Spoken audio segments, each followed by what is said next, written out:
Welcome to the Marina Show. I'm your host, Marina. As you guys may have seen last episode, I'm with the lovely, the talented, and the beautiful Dorcas. Last episode, we talked about positive energy and positive thinking and how that can really transcend into your life and change the perspective through which you see everything. Right, Dorcas? Right, Marina. Excellent, Dorcas. So we were talking about expectations, and tell me if I'm wrong, but as a positive person, you sort of need to have lower expectations and let life throw at you whatever it needs to, and then you deal with it accordingly. Yes. Do you agree with that? I do agree with you on that, yes. Do you think that filters into every kind of situation that you're in? Of course. I mean, it should be a way you live your life. So, yes. Okay. Well, I have a question for you, Dorcas. How about living your life in terms of relationships? I'm not talking about family or friend relationships, but expectations that you have for your significant other, the person in our case that, say we were dating for the purposes of marriage. So, expectations in relationships. So, this significant other, this person that you're going to meet, do you think that you should walk into that relationship and be like, I have no expectations? I mean, I don't think you should go in with it with no expectations, because at the end of the day, we are all human and we expect things from certain relationships. I think what you should go in, though, is with a positive mind frame, knowing that things may not always work out the way you want, but if things are to continue, that you would have a positive outlook, and if they were not to continue, that you would also still have the positive outlook on where your life will lead you after that. Okay, so that's actually a really good notion, because a lot of females our age, I'm sure males do it too, lament. And by lament, I mean literally mourn over the passing of a relationship. I'm sure we've seen it in both of our lives. Something ends and they think that there is no light at the end of the tunnel. There's a period for mourning. What would you tell a girl in that situation? I'm a young woman. I've gone through these things. I would say take your time. But don't let it engulf your life. I mean, if this becomes your life, that's not a healthy way to deal with things. I think you should really take the time to deal with it, but make sure you're doing it in a healthy way and you're moving forward and still trying to see the positive side of the whole situation. Because at the end of the day, if it was not meant to happen, it's not happening for a reason, and you should look at the bigger picture. I was just discussing with you on the way here a quote that I liked. Sometimes God doesn't give you what you want because he knows what you deserve. Exactly. So that can be applied to the relationship context. So we were talking about walking into the relationship with certain expectations, and you and I have discussed this a lot.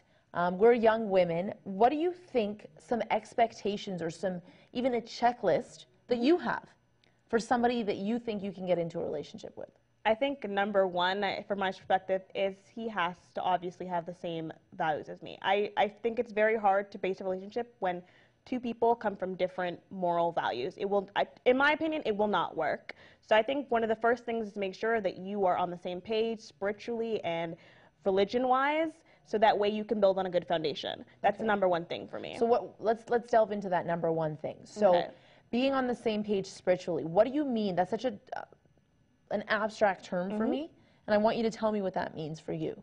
For me, it means that somebody has to be a Christian and has to actually be living their life according to their Christian values. It's one thing to claim Christianity, but it's another thing to live Christianity. So a big thing for me is to make sure that he is living according to the way that God intends him to live, because that is somebody that I would want as a future partner. And living in that way that God intends you to live, I really like the way that you put that, Dorcas. How do you assess that? As a rational person, you're about to embark into a relationship. There might be feelings there might not be. How do you rationally assess, without being judgmental, if someone's living according to God's will? Well, first of all, I don't think it's that easy, because already there's probably feelings involved. And once there's feelings involved, you're already biased. But the biggest thing to do is to seek counsel, for me, with people who are involved, I guess, in your church or who are close to you, who have the same mindset as you. I think it's so important to surround yourself with people who are the same way as you, so they can judge themselves from a perspective that is like your own.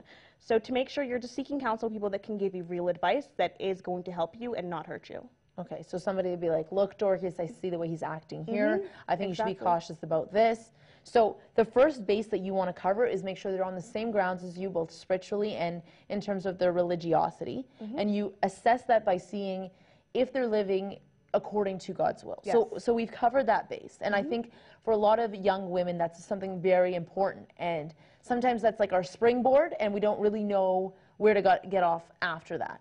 So what do you think is important for you after that? After that, I mean, I would just make sure that you connect. I mean, at the end of the day, if it is a romantic relationship, you want to make sure it's somebody you enjoy spending time with. It's somebody that has similar interests, and it's somebody that you get along well with, because nobody wants to be with somebody who's boring or just isn't fun to be with. So Absolutely. that's another thing. Just make sure you enjoy the company of the other person, and it's going to be something that will be fruitful and adding to your life as well. Adding, because last show we talked about if someone isn't adding, then they're Subtracting from your life. Exactly. So those seem to be two very simple things. They are. So do you think that it distills and boils down to those two? I would think so. I mean, if everybody has their personal checklist, like some people want someone from a certain background, I mean, that's fine. Everyone has their personal preferences. But I think, number one, I think if you have that God factor, everything else will fall into place. That is my belief, that everything else will fall into place once that is in place. No, that's a really good way and a very positive way to see things.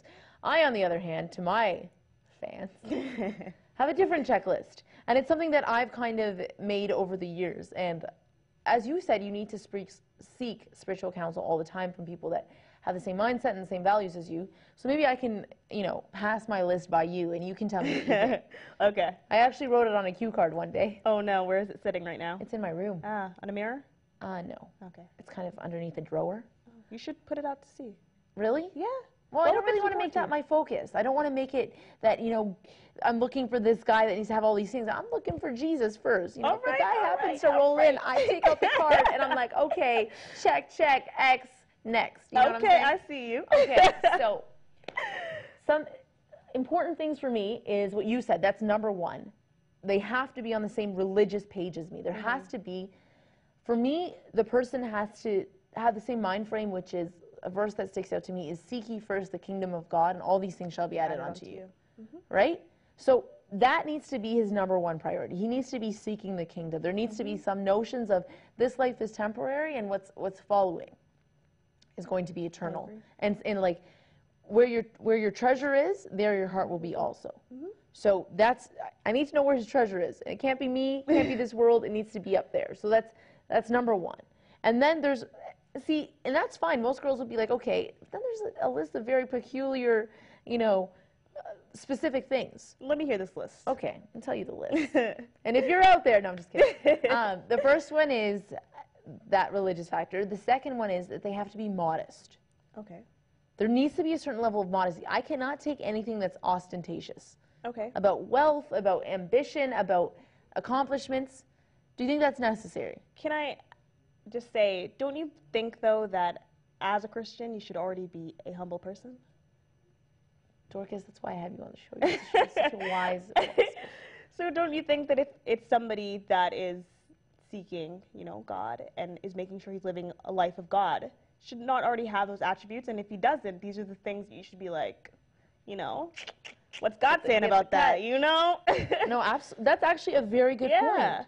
I think that if I tell you everything on this list, maybe you'll be able to distill it down to the 2 points that you made. Yeah, I think, honestly, that one factor can boil everything down to that one point. Like, honestly, if you make sure that he is living the way he should intend to live through God, everything else should fit into place. Okay, let's keep going, because I'm actually interested. Okay, keep on going. Because then I'm going to take my whole list and just put it into one. It's going to save room on the cue card. Summarize.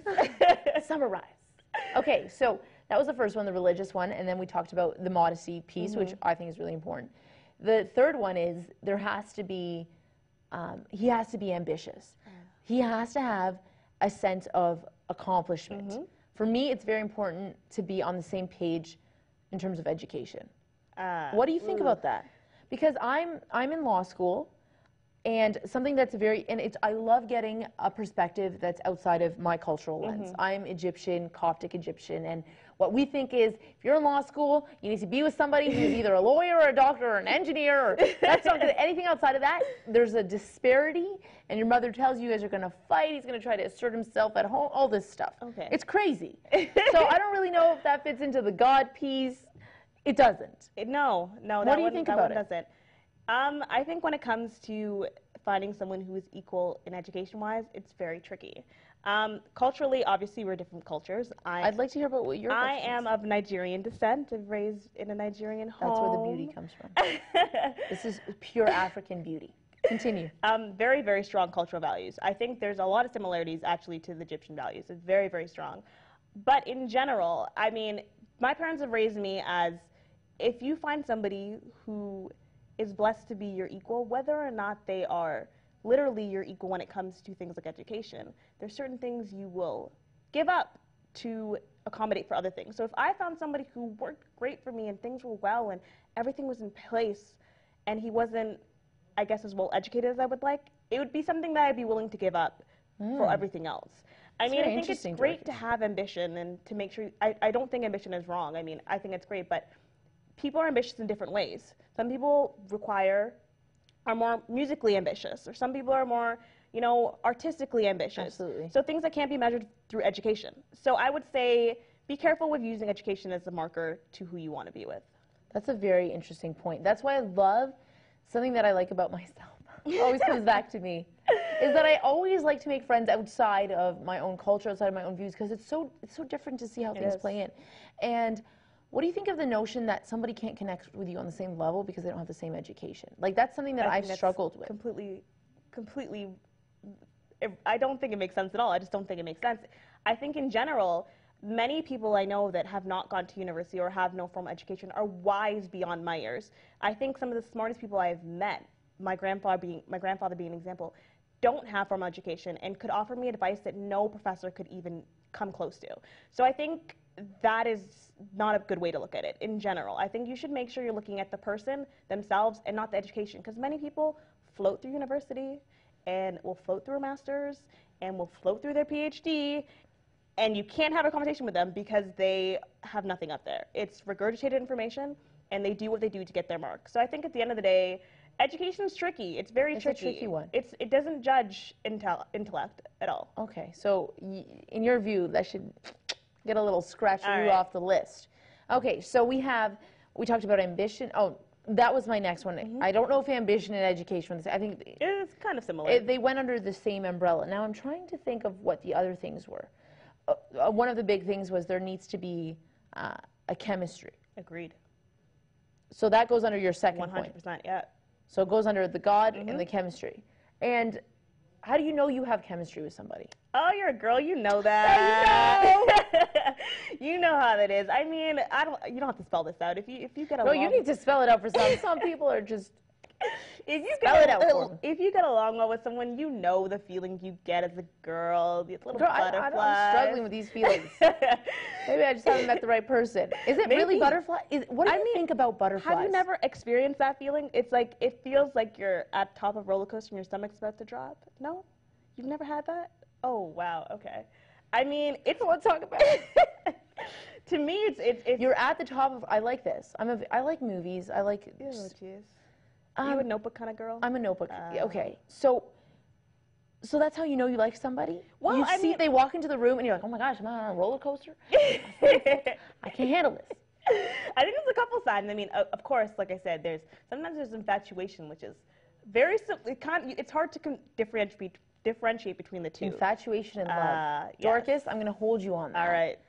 On our next episode with the amazing Dorcas, who's beautiful on the inside and out, we're going to explore the differences between infatuation and love. Tune in next time on The Marina Show.